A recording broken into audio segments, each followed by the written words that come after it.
I just got done watching this movie, Past Lives. Have you heard of Past Lives? Is that the Asian movie?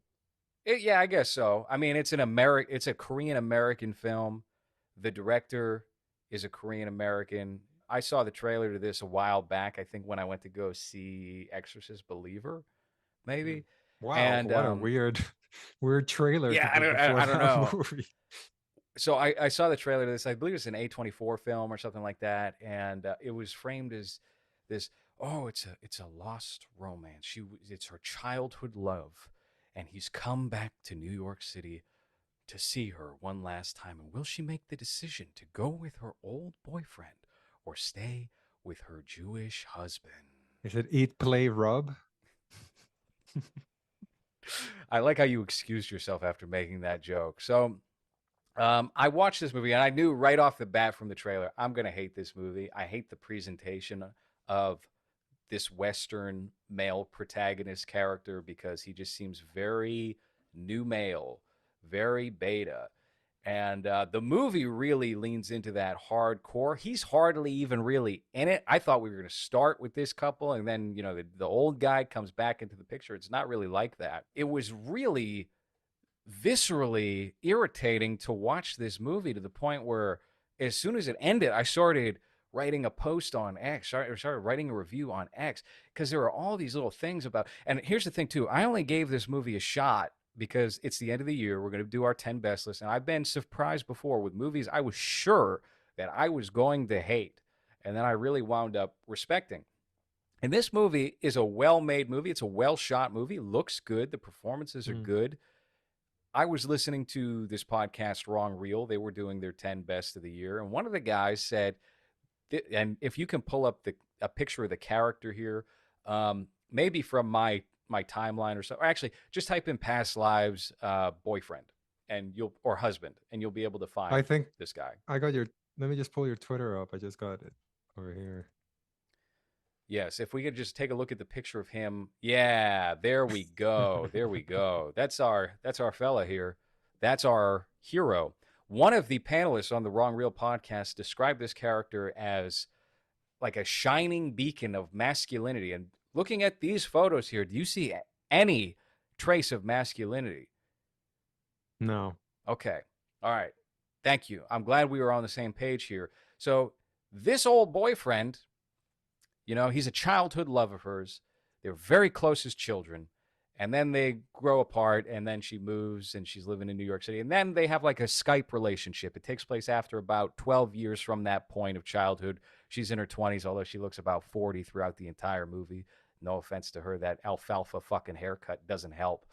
Um, Sorry, she looks like a 12-year-old Vietnamese boy at the barber shop with a bowl cut for most of this movie. It's not a good look. So the guy comes back into the picture. They have a Skype romance. You remember Skype romances, Hans, from back in 2012, 2013? You'd be talking to a girl on Skype. Yeah. Let's say yes. Okay, I think you were talking to me on Skype during that Yeah. time. I don't know. So they're doing that sort of thing. And then just like the time, because obviously Asia, it's the exact opposite time right now. We're recording this at 8:43 p.m. Eastern. It's probably morning time over there right now. It's probably 5 in the morning or something like that. And then they just grow apart again. And then abruptly, we cut ahead in time, and she's got this very dry, boring relationship with this Jewish man. It's really your stereotypical New York relationship, the Asian Mm. woman, Jewish man. And what you see unfolding there is then the Korean man, who is kind of like he's 20 something, he's a little slobby. We cut to him later in time. He's really put together. He dresses well. He's successful. He lives with his parents still, but that's just a Korean thing. That's not like a loser thing over there. He comes back just to see her. And then she's like all worked up. She's sopping wet. She's getting her fluids all over the floor because this dude is coming back to town, even though she's been married for 12 years to this Woody Allen looking guy. The guy's response is like, "Oh, what am I gonna do? He flew here for 12,000 miles to see you. I'm not gonna tell you you can't see him." And it's just like, you fucking spineless little piece of shit. It really made me hate this character and hate this movie and see this movie as just an evil movie. Because and the director, she's a good director. She's a good writer. She knows exactly what she's doing here. Yes, this guy, this fellow. She knew exactly what she was doing. Because if you want to go back to my Twitter feed, she puts him in the John Lennon hugging Yoko Ono pose right here. It establishes him as a weak, pathetic man that she has just kind of circumstantially wound up with. They even say, oh, they got married so she could get her green card early. Then, after she says to him, oh, I've got a date with my old boyfriend tonight, again, they're married and it's a real marriage. What is he doing? He's playing Nintendo fucking Playing Switch on the it. couch. Nintendo Switch. He's playing video games at home while the girlfriend is out dating a much better looking guy. Here's the great thing about this movie is like the Korean guy who comes to see her is like, oh, and I think it's like an undertone. It's not an overt thing. It's like, yeah, we have a relationship or had a relationship, but you're married. I'm getting the fuck out of here. They don't even kiss or anything. And then she cries. What a fucking slam pig. So listen, this movie is being heralded right now. It's being bolstered as like, oh, isn't this a great romance story? No, it's a story about having a piece of shit wife. If your wife is thinking about her fucking childhood boyfriend, divorce that hoe. She is not worth it. She's not worth suffering any sort of discomfort for her. She wants to go out on a date with some guy she fucking dated as a little boy. Listen, I don't know about you, Hans. All my exes from childhood, they look disgusting now. I'm very grateful I did not wind up with any of those people. So I'm sorry if this is like the new modern romance, and this is a guy who's this is how you're supposed to conduct yourself as a Western man. Jesus Christ, I can't see the reproduction rate skyrocketing anytime soon in this So country. why is it? I'm confused because IMDb movies usually don't have the highest score here. I feel like, or maybe that's how it used to be. I don't know if now, but IMDb scores are a little more accurate, I think, than Rotten Tomatoes, and this has an 8. And I'm going through the reviews just to see where people disagree with you, obviously, They and all disagree with me. Nobody has yeah. said anything bad. And listen, I won't even say that this is a bad or poorly made movie. It's not. It's not a poorly made movie at all. But I'm saying this is an evil movie. I'm saying this is very bad for the soul. If you sit down and you watch this and you take away, wow, isn't it tragic she didn't wind up with that guy because this is a complex relationship? It's like, no, this is a movie that is about the Western love interest guy not putting his foot down and being too soft, being too feminine, being too weak. He's latching onto his mommy girlfriend, Yoko Yeah. Ono there, and not saying, what the fuck is wrong with you for, first of all, talking to this guy that you had a relationship with? We're married. What the fuck are you doing? And then not putting an end to that immediately, snapping her Yeah. back like who are you loyal to at the end of the day? And it's that Did he, sort of thing that I find so detestable. And it really, really pissed me off watching this movie. I hated it top to bottom. I wouldn't even give it, because I'm trying to be unbiased here. I'm trying to be not one of my resolutions was to not be as negative this year, since all we do is shit talk everything. But god damn, I watched this movie. It made me fucking mad. I didn't give a did rating to he it when I reviewed it. did he ask her this yeah, he asked her to bring him some nuggies so that he could eat after her date while That playing would have Paper taken it. Mario. Then, if that had happened, then the filmmaker is completely like, it's a too overt at that point. But the game playing, the video game, and the hug, the mommy hug, that alone tells me exactly she knew what she was doing there. And I don't want to read too much into it, and I wrote this in my letterbox review. I'm probably going to remove it because it's not very fair to try and glean anything from the personal lives of the writers from the material, although I think you can. I said, damn, this woman must have never had a fulfilling relationship in her life to write this movie and have it be this sort of like conceived as a sweet, tragic movie. And it's not. It's just like, this woman is bad. This woman is evil.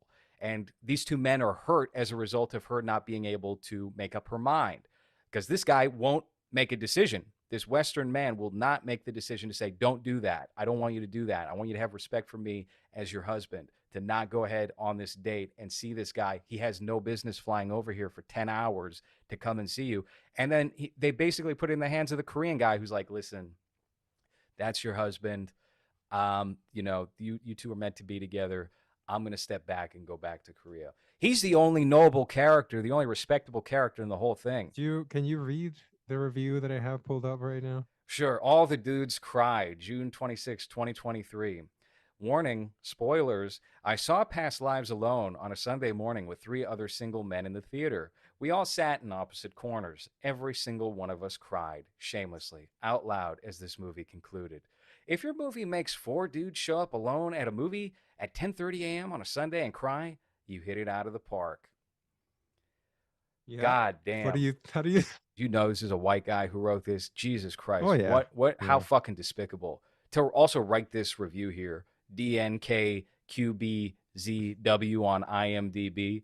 I thought they outlawed reviews on IMDb because people were being Well, too look at what mean. it says here. The dialogue shifting languages keeps your attention and creates the beautiful cultural connection needed to make this story of an immigrant and the man who stayed behind work.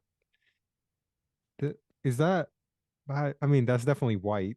You know, no other race of Oh, this person is a would ever say beautiful anything like foreign that. language. It's so remarkable. People are speaking a language I don't understand. And she's such like a slimy piece of shit. Like I'll tell you, and this is like real bad girlfriend behavior that like you can recognize if you've ever had like this sort of thing go on, where like you're trying to get information from a girl and she doesn't want to give you a direct answer, but she doesn't want to lie to you. There's an instance where this guy is like, it's not like you're gonna run away with him, right? And she pauses for a second and she's like, yeah, I'm just gonna quit my job and go to Korea. Well, I think one of the reasons why it's gotten such praise, it's this review right here. It's a perfect example of the type of people that are giving a high number. It says, out of the movies that came out of my youth, 500 Days of Summer was considered one of the most accurate depictions of love See and here, also okay, here's really what it boils down to is the modern audience has been conditioned to accept female characters being terrible because women get away with fucking everything.